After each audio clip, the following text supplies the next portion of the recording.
Hello दोस्तों, कैसे हैं आप सब। आई होप आप सब ठीक होंगे और स्वस्थ भी। दोस्तों, आज की जो हमारी कहानी है बेहद ही रोमांचक है। कहानी शुरू करने से पहले आपसे एक रिक्वेस्ट है, अगर आप मेरे चैनल पर नए हैं तो प्लीज़ चैनल को सब्सक्राइब कीजिए, वीडियो को लाइक एंड शेयर कीजिए। चलिए, आप लोगों को ज़्यादा समय ना लेते हुए आज की अपनी कहानी शुरू करते हैं। समीर एक फॉरेस्ट ऑफिसर था। सरकार ने उसको जंगल में घर दे रखा था। उसका घर उस जगह से बहुत दूर था। अपनी नौकरी के सिलसिले में उसको ज़्यादातर फॉरेस्ट में ही रहना पड़ता था। वो अपने बीवी बच्चों को बहुत मिस करता था। अक्सर उन्हें याद करके उदास हो जाया करता था। शादी से पहले की बात अलग थी, मगर जब से उसकी शादी हुई थी, उस जगह पर अकेले उसका मन नहीं लगता था। उसने कई बार अपनी बीवी से अपने साथ चलने को कहा था, मगर वो उसके साथ वहाँ आकर रहने के लिए राज़ी नहीं हुई थी, क्योंकि शहर में उसको अपने बच्चे को संभालने में अपनी माँ का सपोर्ट मिल रहा था। और सबसे बड़ी बात, उसको जंगल के बीचों बीच अकेले रहने से डर लगता था। मगर वो नहीं जानती थी कि उसका ये फैसला उसका कितना बड़ा नुकसान करने वाला है। समीर की शादी को 4 साल हो चुके थे। उसका 3 साल का एक प्यारा सा बेटा भी था, अयान। समीर अपनी बीवी से बेहद मोहब्बत करता था। पहले तो वो 2 हफ्ते में अपने घर का एक चक्कर लगा लिया करता था, मगर काम ज़्यादा होने की वजह से उसे अपनी बीवी और बच्चों की सूरत देखे बगैर 1 महीना भी गुजर जाता था। लेकिन इस बार तो उसे 1.5 महीने से भी ऊपर हो गया था। उसकी ज़िंदगी में जैसे घर का सुकून तो रहा ही ना था। बस काम और काम। उसकी आंखों में थकावट दिखने लगी थी, मगर उसकी बीवी ज़रीन उसकी तकलीफ़ को समझ ही नहीं पा रही थी। आज वो अपने किसी काम से शहर गया था और उसको शहर से लौटने में काफ़ी देर हो गई थी। रात के करीब 2 बज रहे थे। जंगल में चारों तरफ घना अंधेरा और सन्नाटा दूर दूर तक फैला हुआ था। आज चांद की रोशनी भी नहीं थी। अंधेरा बहुत गहरा था। उसकी गाड़ी की लाइट के अलावा बहुत दूर दूर तक कोई रोशनी भी नज़र नहीं आ रही थी। समीर अपने ख्यालों में गुम अपनी ही धुन में अपना सफ़र तय कर रहा था कि अचानक चलते चलते उसकी गाड़ी बीच घने जंगल में बंद हो गई। वो गाड़ी से नीचे उतरा तो तेज़ ठंडी हवाओं के झोंके उसके शरीर को छूकर गुजर रहे थे। रात में ठंड बढ़ गई थी। रास्ता अब भी बहुत बाकी था। वो अपनी गाड़ी में आई खराबी को चेक करने लगा। तभी अचानक ही किसी ने पीछे से उसके कंधे पर हाथ रखा। उसने बिना एक पल गंवाए फौरन पलट कर पीछे देखा तो एक खूबसूरत लड़की खड़ी थी। दूध जैसा सफ़ेद रंग, लंबा कद, कसावट लिया हुआ शरीर, लंबे काले बाल। वो बहुत ज़्यादा खूबसूरत लड़की थी और सबसे खूबसूरत तो उसकी स्याह काली बड़ी बड़ी आंखें थीं। उनमें एक अलग सा ही आकर्षण था। लड़की के होठ के नीचे काला तिल था, जो उसकी खूबसूरती को और भी चार चांद लगा रहा था। उसके लंबे बाल खुले हुए थे, मगर समीर उन मर्दों में से नहीं था जिसे किसी लड़की का हुस्न पिघला दे। वो दिल ही दिल में उस लड़की के हुस्न का कायल ज़रूर हुआ था, मगर उसे अपनी बीवी ही सबसे ज़्यादा हसीन और खूबसूरत लगती थी। ये उसकी वफ़ा और मोहब्बत थी। वो उस लड़की की तरफ देखते हुए बोला, हाँ जी बोलिए। वो जवाब में कुछ नहीं बोली, बस बड़ी बड़ी आँखों से उसे एक टक ताकती रही। समीर ने उसकी मदद करने के इरादे से उससे पूछा, आप रात के इस वक्त यहाँ अकेली क्या कर रही हैं? वो बोली, मैं घर छोड़कर आई हूँ, कोई ठिकाना नहीं है मेरा। उसकी आवाज़ से दुख झलक रहा था। क्या आप मेरी मदद कर सकते हैं? समीर ने पूछा, कैसी मदद चाहती हैं आप मुझसे? मुझे एक रात के लिए पनाह दे दो। मेरा कोई ठिकाना नहीं है। मैं कल अपने रहने का बंदोबस्त कर लूँगी। समीर ने उस समय यही सोचा कि इस वीरान जंगल में जवान लड़की को अकेला छोड़ना ठीक नहीं होगा। बिना उसकी तरफ देखे ही उस लड़की से कहा, आप गाड़ी में बैठ जाओ। और वो गाड़ी ठीक करने में लग गया और वो लड़की जाकर गाड़ी में बैठ गई। उसने पैरों में पायल पहन रखी थी। समीर को बजती हुई पायलों की आवाज़ बहुत पसंद थी। उसने कई बार अपनी बीवी ज़रीन को पैरों में पायल पहनने को कहा था और उसको तोहफे में पायल दी भी थी, मगर ज़रीन को पैरों में पायल पहनना बिल्कुल पसंद नहीं था। समीर ने उस लड़की को नज़रअंदाज किया और अपने काम में मगन हो गया। आसमान को गहरे काले बादलों ने घेर लिया था और फिर वही हुआ जिसका डर था। तेज़ बारिश शुरू हो गई। सर्दी की बारिश थी और वो जंगली पहाड़ी इलाका था। ऐसी जगह पर बहुत कड़ाके की ठंड पड़ती है। ज़्यादा ठंड होने की वजह से समीर को अपना खून जमता हुआ महसूस होने लगा। गाड़ी अब तक भी ठीक नहीं हुई थी। वो सर्दी से बचने के लिए गाड़ी में जाकर बैठ गया, क्योंकि वो पूरी तरीके से भीग चुका था। उस लड़की ने कहा, लगता है रात यहीं गुजारनी पड़ेगी, सुबह ही कोई मैकेनिक मिल सकता है। समीर ने आसपास नज़र दौड़ाई तो उसे एक झोपड़ी जैसी कोई चीज़ नज़र आई। अगर वो अकेला होता तो गाड़ी में ही सो जाता, मगर एक औरत उसके साथ थी। इस बात की उसको बहुत फिक्र थी। आप मेरे साथ आओ और ये जैकेट पहन लो, वहाँ बैठ जाते हैं। गाड़ी में ठंड और बढ़ जाएगी क्योंकि वहाँ जगह सूखी है। आग जलाने का कुछ ना कुछ बंदोबस्त तो हो ही जाएगा। और कुछ ही देर में वो लोग वहाँ पहुँच गए। समीर ने आसपास से कुछ सूखी लकड़ियाँ इकट्ठा करके आग जलाई थी। उस लड़की ने बातों बातों में समीर को अपने बारे में सब कुछ बता दिया था कि उसने अपने भाई को किसी की हत्या करते हुए देख लिया था, इसलिए उसका भाई उसकी जान का दुश्मन बन गया और ख़ुद को सज़ा से बचाने के लिए मुझे भी जान से मार देना चाहता था। इसलिए मैं वहाँ से भागकर अपनी जान बचाकर बड़ी मुश्किल से आई हूँ। मेरे माँ बाप बचपन में ही गुजर गए थे। समीर गंभीरता से उसकी बातें सुनता रहा। फिर उसने अपनी जेब से सिगरेट निकालकर होंठों के बीच में रख ली, लेकिन उसने देखा कि उसकी सिगरेट तो भीग चुकी थी। उसने गुस्से से सिगरेट ज़मीन पर फेंकी और पैरों से के नीचे मसल दी। उसे सिगरेट की बहुत ज़ोर से तलब हो रही थी, मगर अब किया ही क्या जा सकता था। उस घने बियाबान जंगल के बीच में बहुत देर तक खामोशी छाई रही। बादल ज़ोरों से गरज रहे थे। बिजली बहुत तेज़ चमक रही थी, जो एक ही पल में रात को दिन कर देती। तो ऐसा लगता जैसे आसमानी बिजली सर पर ही गिर पड़ेगी। और ऐसी मूसलाधार बारिश हो रही थी जैसे कभी थमेगी ही नहीं। वो पानी की हल्की फुहारों में भीगकर और भी हसीन हो गई थी। ऐसे में समीर उस लड़की की तरफ आकर्षण महसूस कर रहा था। उसका दिल बुरी तरह उसकी तरफ खिंचने लगा और सब्र का बांध टूट गया। फिर वो खुद को काबू में ना रख सका। सुबह हो चुकी थी। वो दोनों समीर के फार्म हाउस के लिए निकल चुके थे। सड़क पर चारों तरफ धुंध फैली हुई थी और अब दिन में जंगल अपनी खूबसूरती दिखा रहा था। चारों तरफ के नज़ारे बहुत दिलकश थे। रात वाला तूफ़ान तो थम चुका था, मगर समीर के अंदर एक तूफ़ान जारी हो गया था। उसे अपने आप से नफ़रत महसूस हो रही थी और रह रहकर अपनी बीवी ज़रीन के साथ की हुई बेवफाई का एहसास हो रहा था, मगर वो अपने आप को ऊपर से शांत दिखाने की कोशिश कर रहा था। समीर ने कुछ दिन उस लड़की को अपने घर पर ही रखा। वो खुद को उस लड़की का भी गुनहगार समझ रहा था। उस दौरान उसने लड़की से ना ही कोई बात की और उसकी तरफ देखते हुए भी शर्मिंदगी महसूस कर रहा था। समीर अब उस लड़की को बिना किसी रिश्ते के अपने घर में और ज़्यादा दिन नहीं रख सकता था। जब भी वो उस लड़की हिना को जाने के लिए कहता तो वो कुछ दिन और रहने के लिए उससे मोहलत मांगने लगती और वो मजबूर होकर चुप रह जाता। आज आखिरकार हिना जा रही थी, लेकिन वो नहीं जानती थी कि वो कहाँ जाएगी, मगर उसे जाना था क्योंकि समीर उसे जाने के लिए साफ शब्दों में बोल चुका था। जाने से कुछ देर पहले वो समीर के लिए कॉफ़ी बनाकर लाई और आकर उसके बराबर में बैठ गई। समीर के सर में उस वक्त बहुत तेज़ दर्द हो रहा था और उसे कॉफ़ी की सख्त तलब हो रही थी। समीर ने हिना के हाथ से कॉफ़ी का कप लेते हुए उसे शुक्रिया कहा। हिना समीर को गौर से देखते हुए बोली, आप इतना परेशान क्यों हैं? समीर ने चौंक कर उसकी तरफ देखा। वो ऐसी ही थी। वो हमेशा बिना कहे समीर की तकलीफ़, ज़रूरत और तलब को समझ जाती थी और समीर हर बार ये देखकर हैरान रह जाता था। उसने कहा, मैं जा रही हूँ, अब कभी लौटकर नहीं आऊँगी, आप फ़िक्र ना करें। समीर बोला, मैं जानता हूँ मैंने तुम्हारे साथ अच्छा नहीं किया, मैं समझती हूँ, और वैसे भी वो गलती सिर्फ आपकी नहीं थी, मैं भी उसमें बराबर की हिस्सेदार थी। वो नज़रें झुकाकर बोली। उसकी आंखें नम थीं। आप खुद पर बोझ ना डालें, आपने कुछ गलत नहीं किया और वैसे भी मैं बहुत अकेली थी। ज़िंदगी में अब मुझे सहारा मिल जाएगा, कोई ऐसा जो मेरा अपना होगा।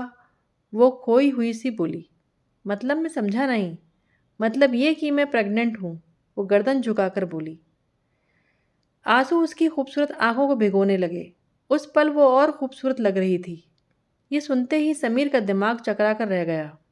उसके बाद दोनों के बीच फिर कोई बात नहीं हुई। समीर उसे स्टेशन छोड़ने जा रहा था। वो गाड़ी बहुत तेज चला रहा था। उसके दिमाग में सोच विचार का तूफान था। परेशानी की वजह से उसकी आंखें सुर्ख लाल हो रही थीं। उसको रह रहकर अपनी बीवी ज़रीन की याद आ रही थी। अचानक उसने गाड़ी में ब्रेक लगा दिए। हिना उसे आश्चर्य से देखने लगी। वो कुछ देर चुप रहा और फिर बिना उसकी तरफ देखे ही बोला, मुझसे शादी करोगी? वो नहीं जानता था उसके बोले हुए शब्दों ने हिना को जैसे जीने का मकसद ही दे दिया हो। वो तो पहली ही मुलाकात से समीर से मोहब्बत करने लगी थी, मगर शर्म ने कभी इजहार न करने दिया था। वो समझ नहीं सकी थी कि क्या बोलूं। शब्दों ने तो जैसे उसका साथ ही छोड़ दिया था। बोलो हिना, क्या तुम मुझसे शादी करोगी? समीर अब हिना की आंखों में आंखें डालकर नरमी से बोला था। मैं अपनी औलाद को यूं दरबदर की ठोकरें खाने के लिए नहीं छोड़ सकता। हिना तो एक पल के लिए समझ बैठी थी कि समीर भी वही सब महसूस कर रहा है जो वो कर रही थी। आखिर एक पल में ही उसका सारा भ्रम टूट गया। खैर, उसके लिए शादी हो जाना भी एक बहुत बड़ी बात थी। उसने समीर के सामने रजामंदी में अपनी गर्दन हाँ में हिला दी और जज्बाती होकर फूट फूट कर रोने लगी। वो समीर के बारे में कुछ भी नहीं जानती थी। वो तो ये भी नहीं जानती थी कि वो पहले से शादीशुदा और एक बच्चे का बाप भी है। समीर निकाह करके उसको घर वापस ले आया। उसने उसे फार्म हाउस में रखने का फैसला किया था। दर्द से उसका सर फटा जा रहा था। वो बेड पर पड़ा हुआ था और हिना सामने चुपचाप बैठी हुई थी। उसके दिल में उमंगों का समंदर हिलोरे मार रहा था। उसे वो मिल गया था जिसकी तमन्ना हर लड़की करती है। हिना के चेहरे की चमक ने उदासी की जगह ले ली थी और वो बहुत खुश थी। समीर ने फैसला किया कि वो अपनी बीवी जरीन को अभी इस वक्त सब कुछ सच सच बता देगा। जैसे ही उसने उसे कॉल करने के लिए फ़ोन उठाया तो दूसरी तरफ से जरीन की कॉल खुद आ गई। सलाम दुआ के बाद, इससे पहले कि समीर कुछ बोल पाता, जरीन बोल पड़ी। उसने समीर को खुशखबरी दी कि आप एक बार फिर से बाप बनने वाले हैं। वो तो खुशी से चहक रही थी और कह रही थी कि आप जल्दी से मेरे पास आ जाइए, मुझे आपकी ज़रूरत है। समीर तो जैसे गूंगा ही हो गया था। उसमें हिम्मत ही नहीं रही थी कुछ बोलने की। हेलो, आप सुन रहे हैं ना? हाँ हाँ, मैं सुन रहा हूँ। तुम फिक्र मत करो, मैं जल्दी आऊँगा। ये कहकर समीर ने फ़ोन बंद कर दिया। हिना, जो कुछ देर पहले अपने और समीर की आने वाली ज़िंदगी को लेकर तरह तरह के ख्वाब सजा रही थी, पल में सब चकनाचूर हो गया। वो समझदार थी, सच्चाई समझ गई थी, मगर उसने कोई सवाल नहीं किया। आपकी तबीयत कुछ ठीक नहीं लग रही है, मैं आपके लिए दवा और कॉफ़ी लेकर आती हूँ। ये कहकर वो उठ खड़ी हुई थी और जाने लगी कि समीर ने उसका हाथ पकड़ लिया। हिना, मेरे पास बैठो, समीर बहुत प्यार और नरमी से बोला और हिना को अपने पास बिठा लिया। समीर ने उसको अपने बारे में सब कुछ बता दिया। सब कुछ सुनने के बाद वो मुस्कुराकर समीर को दिलासा देने लगी कि सब ठीक हो जाएगा, आप फिक्र ना करें। मैं खुद ज़रीन को यकीन दिलाऊंगी कि ये शादी एक समझौता है और कुछ भी नहीं। और सच यही है कि समीर, आप ज़रीन से बहुत मोहब्बत करते हैं। मैंने अभी अभी आपकी आंखों में देखा है। मेरे लिए तो आप मोहसिन हैं, आपने मुझे अपनाया, मेरे लिए तो यही काफ़ी है। मेरे नाम के साथ आपका नाम जुड़ गया और मेरे बच्चे को उसके बाप का नाम मिल गया। मुझे और कुछ नहीं चाहिए। मैं वादा करती हूँ कभी आप दोनों के बीच में नहीं आऊँगी। आप उन्हीं के साथ रहें। मेरे प्यार में कोई कमी नहीं आएगी। ये सब बोलकर जैसे हिना ने समीर के दिल का बोझ हल्का कर दिया था। समीर ने ज़रीन को सारी बात सच सच बता दी। ये सब सुनकर ज़रीन को बहुत बड़ा धक्का लगा और वो गुस्से से जैसे पागल हो गई। उसने पूरे घर का सामान उठाकर फेंकना शुरू कर दिया और बहुत रोई और तड़पी। समीर ने हाथ जोड़कर उससे माफ़ी मांगी। दोनों रोते रहे, लेकिन ज़रीन के बस में नहीं था कि इतनी बड़ी तकलीफ़ को वो यूं भूल जाए। एक तो उस रात की गलती और फिर समीर ने उसे बीवी भी बना लिया था और सारी ज़िंदगी साथ रखने वाला था। ये बात ज़रीन बर्दाश्त नहीं कर सकी और घर छोड़कर चली गई। समीर पर ज़हनी दबाव बहुत था। वो बस काम में मगन रहता। अपने बेटे और बीवी की याद उसे तड़पाती रहती और अपनी गलती का बोझ उसे उठाया नहीं जा रहा था। उसने हिना से बात तक करना छोड़ दिया था। एक दिन यूं ही गुजरते रहे। वो कई बार ज़रीन के घर जा चुका था। हर तरह उसने ज़रीन से माफ़ी मांगने की कोशिश की, मगर ज़रीन के लिए ये आसान नहीं था। एक शाम समीर की गाड़ी एक्सीडेंट का शिकार हो गई। एक्सीडेंट इतना भयानक था कि गाड़ी चकनाचूर हो गई। बड़ी मुश्किल से उसकी जान बच पाई थी। समीर बिस्तर पर पड़ चुका था। जब ज़रीन को उसके एक्सीडेंट का पता चला तो वो तकलीफ़ से तड़प उठी। फ़ौरन हॉस्पिटल जाने का फ़ैसला किया, मगर अगले ही पल उसे समीर की बेवफ़ाई याद आ गई। उसके कदम वहीं रुक गए। समीर अस्पताल से घर आ चुका था। जितने दिन भी वो हॉस्पिटल में रहा, हिना ने उसकी जी जान से खिदमत की थी और रोते रोते उसके ठीक हो जाने के लिए दुआ भी करती रही। घर आने के बाद वो उसकी और ज़्यादा देखभाल करने लगी। समीर अपने पैरों पर खड़े होने के काबिल भी नहीं रहा था। अब वो अपने आप से खाना भी नहीं खा सकता था। वॉशरूम ले जाना, खाना खिलाना, यहाँ तक कि उसकी शेविंग बनाना भी हिना उसके हर काम में सहारा बनी और उसने कभी एक बार भी समीर को ये एहसास नहीं होने दिया कि वो मोहताज है। उसने खुद को समीर के शरीर का दूसरा हिस्सा बना लिया था। समय यूं ही गुजरता गया, मगर समीर की सेहत पर खास असर नहीं पड़ रहा था। इस वजह से उसके एक दोस्त ने उससे खुद के ऊपर दम करवाने की सलाह दी और कुछ ही दिन बाद वो दोस्त अपने साथ एक बुजुर्ग आदमी को ले आया। उन बुजुर्ग बाबा को समीर के कमरे में बैठाया गया था और हिना खाना बना रही थी। वो बुजुर्ग बाबा कुछ देर समीर के पास बैठे कुरान की आयतें पढ़ पढ़कर समीर के ऊपर दम कर रहे थे और फिर कुछ देर आंखें बंद करके बाबा जी बैठ गए। उनके चेहरे पर पसीने की बूंदें झलकने लगीं। बाबा जी बोले, तुम्हारी दूसरी बीवी जन्नातों में से है। वो इंसान नहीं है, जिन के कबीलों की है, और वो तुमसे इश्क कर बैठी है और तुम्हारी ज़िंदगी में शामिल हो गई। बुजुर्ग बाबा की बात सुनकर समीर को यकीन ही नहीं हो रहा था। उसे यकीन दिलाने की खातिर बाबा ने कहा, कभी बहाने से अपनी बीवी को आग से जलाकर देखना, उस पर असर नहीं करेगी, क्योंकि जिन्नात आग से बने होते हैं। और इतना कहकर बुजुर्ग बाबा उठकर चल दिए। उनके जिक्र का वक्त हो चला था। बाबा के जाने के बाद समीर बहुत देर तक सोचता रहा। उसे कुछ समझ नहीं आ रहा था। फिर उसने फैसला किया कि वो हिना को मोमबत्ती से जलाकर अपने मन की तसल्ली करेगा। उसका दिल बिल्कुल नहीं मान रहा था हिना को तकलीफ़ देने के लिए, मगर वो और करता भी क्या। एक बहुत बड़े सच से पर्दा उठाना भी ज़रूरी था। फिर उसने वही किया। जब हिना उसको खाना खिला रही थी, तभी उसने अपने लाइटर से सिगरेट जलाने के बहाने उसका हाथ जला दिया। मगर ये देखकर तो उसके होश ही उड़ गए। जलना तो दूर, हिना को तो आँच तक भी नहीं आई थी, जैसे कुछ हुआ ही ना था। वो बोला, सुनो हिना। उसकी बात सुनकर हिना ने उसकी तरफ ऐसे देखा जैसे वो ये जानती हो कि समीर उससे अब क्या सवाल करने वाला है। समीर ने उसकी आंखों में आंखें डालकर सख्त लहजे में पूछा, क्या तुम हम इंसानों में से नहीं हो? उसकी बात सुनकर हिना खिड़की के पास जाकर खड़ी हो गई। वो बोली, मैं जानती हूँ कि मेरी गलती है। मैंने आपको धोखे में रखा। मैं आपको खोने से डरती थी। उसके बाद दोनों के बीच कोई बात नहीं हुई। वक्त बीतता गया और ज़िंदगी के कुछ दिन यूं ही गुजर गए। समीर के दोस्त को उन बुजुर्ग बाबा ने बताया कि वो किसी को नुकसान नहीं पहुंचाएगी, ख़ास तौर पर समीर को और उसके घर वालों को तो बिल्कुल भी नहीं। उसके दोस्त ने बुजुर्ग से कहा कि उसका किस्सा ही ख़त्म कर डालें, मगर उन बुजुर्ग बाबा ने इस मामले से अपना हाथ पीछे खींच लिया और कहा, अब ये मामला उस पाक परवरदिगार के हाथ में है। समीर के दोस्त ने उसकी बीवी ज़रीन को उसके घर जाकर सारे मामले की जानकारी दी। ये सब सुनकर तो वो जैसे सन्न ही रह गई थी। उसको तो अपने कानों पर यकीन ही नहीं हो रहा था कि ये सब क्या हो गया। वो दुखी होते हुए बोली, मैंने ये क्या कर दिया? मुश्किल वक्त में मैंने समीर को अकेला छोड़ दिया। अब तो वो मेरे समीर को ले जाएगी। उसने मेरे समीर को अपने कब्जे में कर लिया है। वो हम सबको भी मार डालेगी। ये कैसे हो सकता है? मैं तो ये सब सोच भी नहीं सकती थी। ज़रीन डर से कांप उठी और अपने बच्चे को सीने से लगा लिया। फिक्र ना करें भाभी, हम अपने समीर को उसके चंगुल से निकाल लाएंगे, समीर के दोस्त ने ज़रीन को तसल्ली देते हुए कहा। समीर के दोस्त ने जल्द ही एक पीर से बात की और सारे मामले की जानकारी दी। पीर ने उनकी मदद करने का वादा किया और अच्छी खासी रकम वसूल की।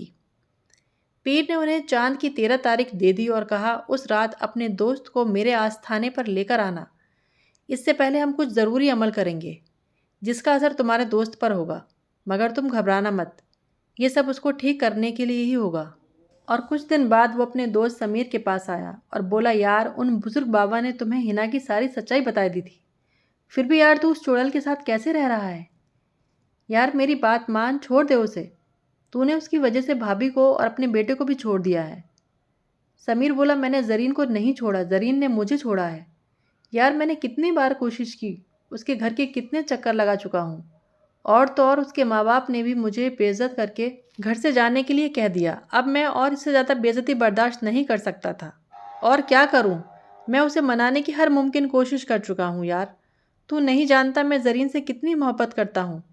हिना तो मेरी मजबूरी में लिया गया फ़ैसला है और ज़रीन मेरी मोहब्बत है, मगर अफसोस वो ये समझ ही नहीं सकी। समीर यार तुम परेशान मत हो, मैंने भाभी को मना लिया है। वो मान गई हैं। ये खुशखबरी सुनकर भी समीर बस इतना ही कह पाया, अच्छी बात है, क्योंकि उसके दिल में ज़रीन के लिए शिकायत घर कर चुकी थी। जबकि मैं ज़िंदगी और मौत के बीच झूल रहा था और मोहताज होकर बिस्तर पर पड़ गया था, तब भी उसने मुझे अकेला छोड़ दिया। मगर ये बोलकर वो ज़रीन की इज़्ज़त कम नहीं करना चाहता था। वो चुप ही रहा। समीर का दोस्त बोला, सुन, तुझ पर काला साया हो गया है। तू जानता है, उन सब की वजह हिना है। मुझे उन बुज़ुर्ग ने बता दिया है। वो कुछ और बोल पाता उससे पहले ही समीर बोल पड़ा, देख यार, मुझे मेरे हाल पर छोड़ दे और हिना का नाम मत ले। वो मेरी बीवी है और रहेगी। अब तुम मुझसे इस बारे में और ज़्यादा बात नहीं करना। कुछ दिन और बीत गए। चांद की 13 तारीख पास आती जा रही थी। समीर की हालत और ख़राब होती जा रही थी। उसके शरीर का रंग पीला पड़ चुका था और आंखें सुर्ख लाल हो गई थीं। बोलना भी छोड़ दिया था। ये सब कुछ अमल से हो रहा था जो पीर ने हिना को बस में करने के लिए किया था। और फिर 13 तारीख भी आ गई। अब पीर ने समीर को अपने पास लाने के लिए उसके दोस्त को कहा, लेकिन समीर की हालत ऐसी नहीं थी कि वो कहीं जा सके। इस दौरान उसकी बीवी ज़रीन उसे कई बार मिलने आ चुकी थी, मगर समीर की हालत देखकर वो बहुत रोई। समीर अब इस काबिल भी नहीं रहा था कि बात कर सकता, जबकि हिना उसका बहुत ख्याल रख रही थी। वो उससे दिन रात बातें करती रहती कि किसी तरह समीर कुछ बोले, मगर सब बेकार। समीर की हालत देखते हुए पीर खुद ही उनके घर आ गया था। अभी उसने अमल शुरू किया ही था कि हिना को लेबर पेन शुरू हो गया। वो बुरी तरह से चीखने और तड़पने लगी। हिना दूसरे कमरे में थी और समीर दूसरे में। हिना की चीखने की आवाज़ समीर के कानों में पड़ रही थी। समीर उठ नहीं पा रहा था। वो लाख कोशिश करता, मगर सब बेकार। दूसरी तरफ पीर ने हिना के खिलाफ अमल शुरू कर दिया। वो तो पहले से ही तकलीफ से तड़प रही थी। अब उसकी चीख आसमान को छूने लगी। रात का वक्त था, चांद आसमान पर चमक रहा था और पीर बाबा अपना काम शिद्दत से कर रहा था। समीर का दोस्त बैठा हुआ सब देख रहा था और अपने दोस्त की सेहत के लिए दुआ कर रहा था। पीर बाबा के अमल से हिना उसके बस में आ गई थी और वो उसी कमरे में पड़ी तड़प रही थी। उसका बदन जगह जगह से जलने लगा। समीर लगातार उसकी आवाज़ सुन रहा था। वो अपनी पूरी ताकत जमा करके उठा और लड़खड़ाता गिरता पड़ता हुआ उसके पास जा पहुंचा। वो बेचैनी से हिना के पास आया और उसका सर अपने गोद में रखा। समीर को अपने पास देखकर इतनी तकलीफ के बावजूद भी हिना के चेहरे पर खुशी झलक रही थी। वो खुद को सुरक्षित महसूस करने लगी। समीर ने उसके हाथ अपने हाथों में ले लिए। कुछ देर बाद हिना ने एक खूबसूरत बेटे को जन्म दिया। समीर की आंखों में आंसू थे। उसने अपने बेटे को बाहों में उठा लिया और दूसरे हाथ से हिना को थामे रखा। हिना बोली, मैं जा रही हूँ, लेकिन मैं अपनी मोहब्बत की निशानी तुम्हारे पास छोड़ जा रही हूँ। मैंने अपने लोगों से बगावत की, जिसकी सज़ा मुझे मिली, मगर मेरे बेटे को मेरी गलती की सज़ा नहीं मिलने देना। उसने ये कहते हुए अपने बच्चे का माथा चूमा। मेरे बेटे का बहुत ख्याल रखना। ये हिना के आखिरी शब्द थे। फिर वो झुलस कर हवा में विलीन हो गई। समीर काफ़ी देर तक सदमे में चुप बैठा रहा। उसका दोस्त दौड़कर पानी लेकर आया और उसे गले लगा लिया और अपने साथ उसके शहर वाले घर ले आया। समीर अभी भी बुझा बुझा सा था। अगले ही दिन ज़रीन ने एक बेटे को जन्म दिया। वो भी बहुत खूबसूरत था। समीर की तबीयत ठीक ना होते हुए भी वो अपने बेटे को देखने हॉस्पिटल गया था। उसने अपने बेटे को गोद में लेकर प्यार किया। ज़रीन लेटी हुई उसे देखकर मुस्कुरा रही थी। उसकी आंखों में खुशी के आंसू थे। समीर से ज़्यादा देर तक खड़ा रहा नहीं जा रहा था और वो सोफे पर बैठ गया। कैसे हो? वो रोते हुए बोली। वो बोला, तुम्हें कोई फ़र्क पड़ता है क्या? हम सब कुछ भुला कर दोबारा नई शुरुआत नहीं कर सकते हैं? वो रोते हुए बोली। उसकी तबीयत भी ठीक नहीं थी, इसीलिए समीर ने उसे ज़्यादा परेशान करना ठीक नहीं समझा। वो बैठा हुआ दीवारों को घूरता रहा, फिर उठकर ज़रीन के पास आ बैठा और ज़रीन के हाथ पर अपना हाथ रखकर बोला, ठीक है, मगर क्या तुम मेरा एक मान रखोगी? मेरे उस बेटे को भी क्या तुम अपने इस बेटे की तरह पालोगी? उसकी सगी माँ बनोगी? समीर की बात सुनकर ज़रीन सिसक कर रो पड़ी और हामी भरते हुए समीर के गले लग गई। समीर ने भी उसको सीने से लगा लिया। दोस्तों, आशा करती हूँ आप लोगों को आज की कहानी ज़रूर पसंद आई होगी। अगर पसंद आई है तो प्लीज़ मेरे चैनल को सब्सक्राइब कीजिए, वीडियो को लाइक एंड शेयर कीजिए। फिर मिलते हैं एक नए वीडियो में एक नई कहानी के साथ।